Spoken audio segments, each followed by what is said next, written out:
सीताराम सीताराम सीताराम सीताराम सीताराम सीताराम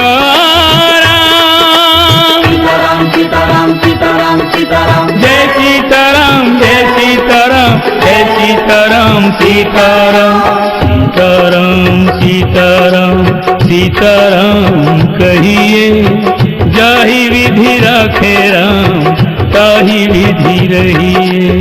सीताराम सीताराम सीताराम कहिए जाहि विधि राखे राम ताहि विधि रहिए।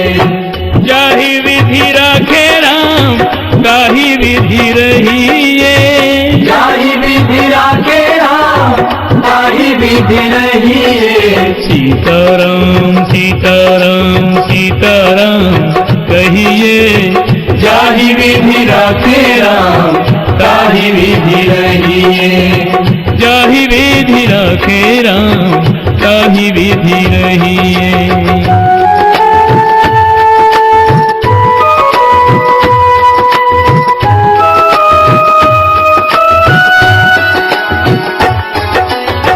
मुख में हो राम नाम राम सेवा हाथ में तू अकेला नहीं प्यारे राम तेरे साथ में तू अकेला नहीं प्यारे राम तेरे साथ में।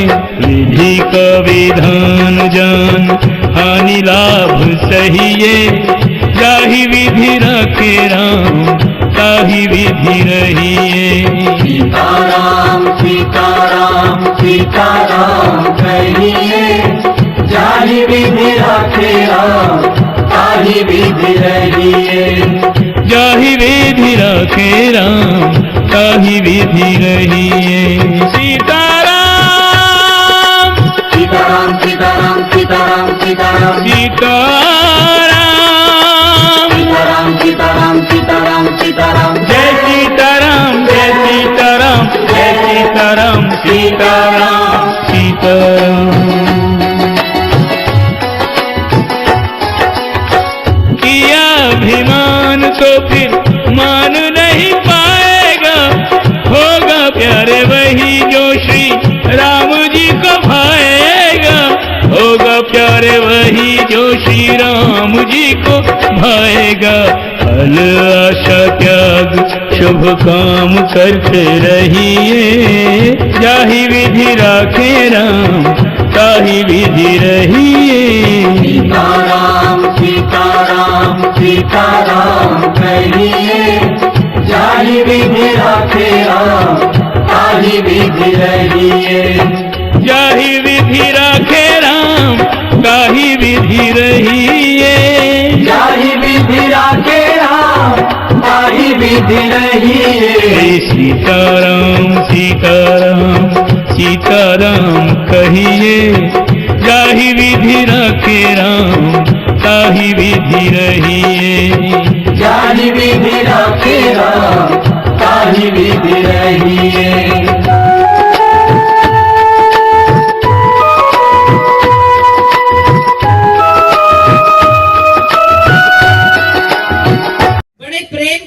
श्री रामचरितमानस की मास पारायण की इस कथा को श्रवण कर रहे हैं, या यूं कह लो कि श्रवण नहीं कह रहे, वो स्वयं भी उच्चारण कर रहे हैं। क्योंकि आज जब आप अंतिम पारायण पढ़ रहे थे, गोस्वामी जी का संदेश उसमें था, कहि सुनहि अनुमोदन करहि ते गोपद इव भवनिधि तरहि। जो कोई इस राम कथा को अपने मुख से एक शब्द भी कह देता है या एक शब्द भी सुन लेता है और कहने सुनने की सामर्थ्य ना हो तो मात्र इतना कह दे कि बहुत अच्छी कथा हो रही है, वाह वाह वाह, तो जिसको समाचार मिले वह केवल अनुमोदन कर दिया करे। गोस्वामी जी का भगवान शंकर की साक्ष्य में ऐसा कहना है कि ये तीन कार्य कर देने वाला व्यक्ति इस संसार सागर को ऐसे पार कर लेता है जैसे गाय के खुर के समान हो। बोलिए हतवत्सल भगवान की। तो आप सभी ने बड़े प्रेम के साथ 1 मास तक निरंतर सब कहने लगे, दीदी कैसे होगा, हम 1 महीने का, भैया हमारी तपस्या सोचो, हमें बाहर के कार्यक्रम भी करने हैं, तो हम सवेरे 4 बजे निकले, 3 बजे निकले, बाहर के सत्संग समारोह भी अटेंड किए, लेकिन 3 बजे कथा में फिर पहुंच जाते थे। बोलिए जय जय श्री राम। और ये आप सभी का प्रेम भाव है। विशेष रूप से 500 सालों की इस घोर गुलामी के कलंक को मिटाने का जो काम आज की वर्तमान सरकार ने हम हिंदू राम प्रेमी भक्तों के हृदय में जो जल का सिंचन किया है, हमारे आगे अब कोई ऐसी वस्तु ही नहीं है जो हम इनको भेंट कर सके। ये हमारे हृदय की सच्चाई है। और आपके राम भक्तों के हृदय के वे पुष्प परवान चढ़े और इस कालका विधानसभा क्षेत्र के अंदर उस कमल के पुष्प को आपने खिलाया है, जिस कमल के पुष्प को भगवान श्री राम अपने नेत्र का स्वरूप मानते हैं। भगवान शंकर का कहना है कि हे श्री राम, आपके नेत्र नेत्र नहीं है, ये कमल के पुष्प हैं। इसलिए याद रखा करो, हम किसी भी प्रकार से राजनीति का आग्रह कभी नहीं करते। आप जानते हो, न हमारे पूज्य गुरुदेव ने किया, न हम करते हैं।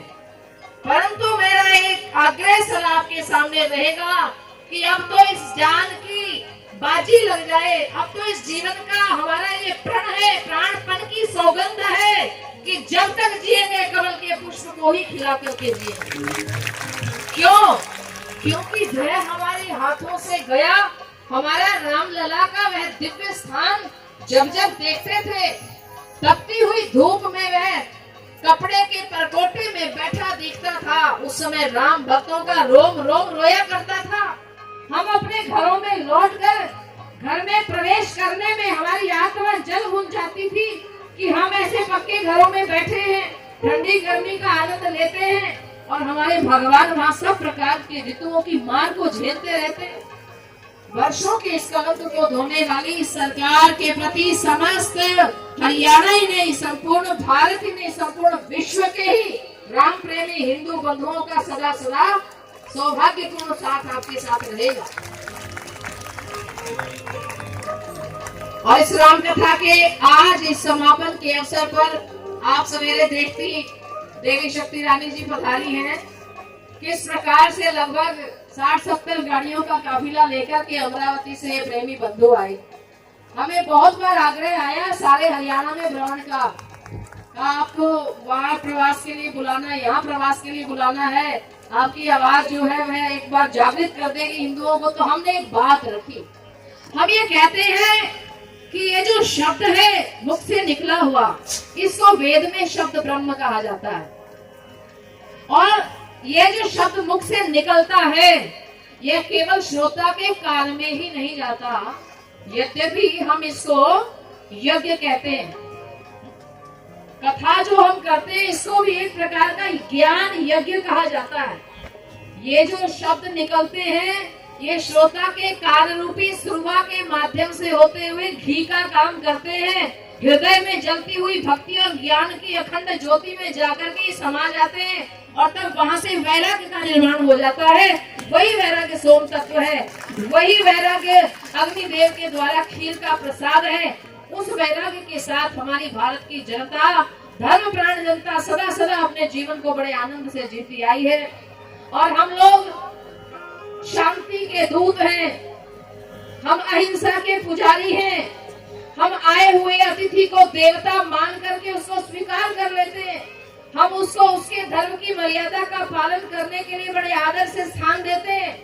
परंतु जब कोई दूसरा विधर्मी आकर के हमारे घर की बहन बेटियों पर बुरी नजर डालने लग जाए तो याद रखो, फिर एक हाथ में माला है तो दूसरे हाथ में हम माला भी रखते हैं। इसलिए ऐसी सरकारों को प्रशस्त करना आज के समय की सबसे बड़ी मांग है।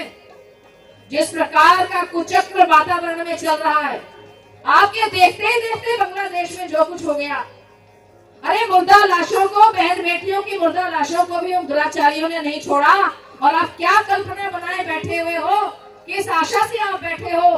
किसी भी समय जब बहन बेटियों के सतीत्व पर हमला हो जाता है, मेरा तो ये कहना है, राम और रावण के उस युद्ध से लेकर और सतयुग में महिषासुर मर्दिनी श्री दुर्गा जी के उस युद्ध से लेकर आज बांग्लादेश के युद्ध पर्यंत यदि किसी भी प्रकार से दो अलग अलग संस्कृतियों के अंदर संघर्षण होता है तो सबसे ज्यादा मोल जिसको चुकाना पड़ता है वो हमारे देश की बहन बेटियां होती हैं। चाहे वो सीता जी है, चाहे दुर्गा जी है, चाहे आज बांग्लादेश की हिंदू बेटियां हैं, चाहे वो ननकाना साहिब पाकिस्तान के अंदर गुरुद्वारे के ग्रंथी साहब की पुत्री क्यों न हो, उसका विवाह कारज आनंद कारज जब पढ़ा जा रहा था वहां से आकर के और वहां पाकिस्तान में रहने वाले और उसको जबरदस्ती उठा करके ले गए और ग्रंथी की बेटी का धर्म परिवर्तन करा करके और उसको किसी मुसलमान के साथ, किसी बूढ़े के साथ घर में बैठा दिया गया। आप कल्पना करके देखो, जहां आपको आपके धर्म की पालना करने की, धर्म को अपने इच्छा अनुसार जीने की जब आपको स्वतंत्रता ही नहीं रहेगी, पाकिस्तान की उन गलियों में टूटे खंडहरों पर आज भी लिखा हुआ है श्री लक्ष्मी नारायण निवास, श्री सीताराम निवास, लेकिन वो खंडहर के रूप में पड़े हुए आज चीत्कार करते। कश्मीर की घाटी से किस प्रकार से कश्मीर में रहने वाले ब्राह्मणों को वहां से भगा दिया गया और वे सारे विश्व के अंदर शरणार्थी होकर के रहे, अपने ही देश में शरणार्थी हो गए। ऐसी परिस्थितियां गुप्त चुप तरीके से इसी देश में बना ली जाती हैं। बांग्लादेश के बगल में ही जो पश्चिम बंगाल है और केरल जो आज के समय आपका प्रदेश है, मैं कहती हूँ ये भारत माँ के दिव्य देह पर ये डायबिटीज जब हो जाए ना किसी को तो एक फोड़ा हो जाता है, उस फोड़े का नाम गैंग्रीन रखा जाता है। गैंग्रीन का फोड़ा वो रोग होता है शरीर का जो ना तो कभी भरता है और वह धीरे धीरे घुड़ की तरह सारे शरीर को खा जाता है, मृत्यु का कारण बन जाता है। कहीं ऐसा ना हो कि इस भारत माता के दिव्य देह को लगे हुए दो गैंग्रीन के फोड़े जो है ना पश्चिम बंगाल और केरल के, कहीं ऐसा ना हो कि वहां से ये रोहिंग्याओं की जो जमातों रूपी जो इन्फेक्शन भारत में घुस रहा है, कहीं ऐसा ना हो कि ये भारत भूमि के, ये श्री राम के, ये सीता के, ये इस दिव्य धर्म के, ये श्री राम के इस सनातन धर्म को कहीं घुड़ की तरह खाना शुरू कर दे और उस समय पर भारत की क्या दशा हो सकती है आप कल्पना कर लीजिए। इसलिए सावधान होने की जरूरत है। उस पश्चिम बंगाल को अपने वश में करना होगा। वह सनातन धर्म का वो हमारी गंगा मैया के सागर में मिलन का सुंदर स्थान है, उसे हम गंगा सागर महातीर्थ कहते हैं। सारे तीर्थ बार बार गंगा सागर एक बार। देखिए, रक्तदान महादान होता है, इससे बड़ा कोई दान नहीं होता है, क्योंकि एक मनुष्य का रक्त दूसरे मनुष्य के अंदर जाके उसको वो सुविधाएं देता है, वो उसकी जो ज़रूरत है पूरी करता है। इससे बड़ा दान कोई भी नहीं हो सकता है। और मैं कहना चाहती हूँ कि हम सबको इसमें भागीदार बनना चाहिए, क्योंकि 24 घंटे के अंदर हमारा रक्त पूरा वापस आ जाता है, इसमें कोई कमी नहीं होती है। पर लेकिन जिन्होंने भी आज ब्लड डोनेट किया है, मैं उनको बहुत बहुत बधाई देती हूँ। बहुत ही अच्छा कार्य, सराहनीय कार्य। शुभकामनाएं देने आई हूँ मैं इनको, बहुत ढेर सारी शुभकामनाएं। पहले तो मैं पूज्य डॉक्टर अमृता दीदी जी को उनके जन्मदिन की 50वीं जन्मदिन की बहुत बहुत शुभकामनाएं और हार्दिक बधाई देता हूं। आज हम यहाँ ब्रह्म ऋषि बावरा जी के जो आश्रम में सभी उपस्थित हुए और हमने सबने मिलकर डॉक्टर अजीत जी जो हमारे पिंजौर हॉस्पिटल में हैं और सेक्टर 32 की टीम के द्वारा ब्लड डोनेशन कैंप लगवाया। डॉक्टर साहब की एफर्ट्स हैं ये, तो मैं उन डोनर्स को भी बहुत बहुत धन्यवाद करना चाहता हूँ, क्योंकि खून दान सबसे बड़ा दान महादान होता है। ना तो खून देने वाले को पता होता है कि उसका खून किसकी ज़िंदगी को बचाएगा, किसकी लाइफ सेव करेगा। एक यूनिट लगभग 3 से 4 आदमियों की ज़िंदगी को सेव करता है। मैं पुनः दीदी जी को उनके जन्मदिन की हार्दिक बधाई और शुभकामनाएं और सभी ब्लड डोनर्स का अपने दिल की गहराइयों से धन्यवाद करता हूँ। अमृता दीदी जी का 50वां जन्मदिन है, उसके लिए दीदी जी को बहुत बहुत बधाई हो, वो दीर्घायु हो। इसी उपलक्ष्य में आज यहाँ सांस्कृतिक प्रोग्राम भी है और हर साल की तरह यहाँ ब्लड डोनेशन कैंप भी लगाया गया है। Blood donation camp GMCH sector 32 की टीम की तरफ से लगाया है। आज वहाँ के एचओडी डॉक्टर रवनीत कौर भी यहाँ पर आए थे। अभी तक करीबन 150 से ज़्यादा हमारे पास ब्लड यूनिट हो चुके हैं। सभी डोनर्स का बहुत बहुत धन्यवाद। हम हर्ष जी के साथ हमने ये पहल की थी, कोविड टाइम पे भी हमने 15-20 कैंप हर्ष जी के साथ किए थे और वो कड़ी अभी तक हमारी साथ साथ चलती आ रही है। मैडम ने भी हर्ष जी का और सभी का हमारा आभार भी जताया था कि पिंजौर कालका के क्षेत्र से सबसे ज़्यादा ब्लड डोनेशन कैंप लगाए जाते हैं और हम आगे भी प्रयास रखेंगे हर्ष जी के साथ और अपने सभी साथियों के साथ इस कड़ी को हम आगे भी बढ़ाते रहेंगे। तो युवा पीढ़ी को क्या संदेश देना चाहोगे? युवा पीढ़ी को यही कहना चाहेंगे, जो हम ब्लड दे रहे हैं वो एक कैंसर पेशेंट हो, कोई एक्सीडेंट पेशेंट है, कोई डिलीवरी पेशेंट है, कोई थैलीसीमिया पेशेंट है, सभी के लिए ये बहुत जरूरी है। रक्तदान महादान है, सभी बढ़ चढ़कर इसको दें ताकि हम अपनी बीमारी से ही बच सकें और आगे लोगों की भी हेल्प हो सके।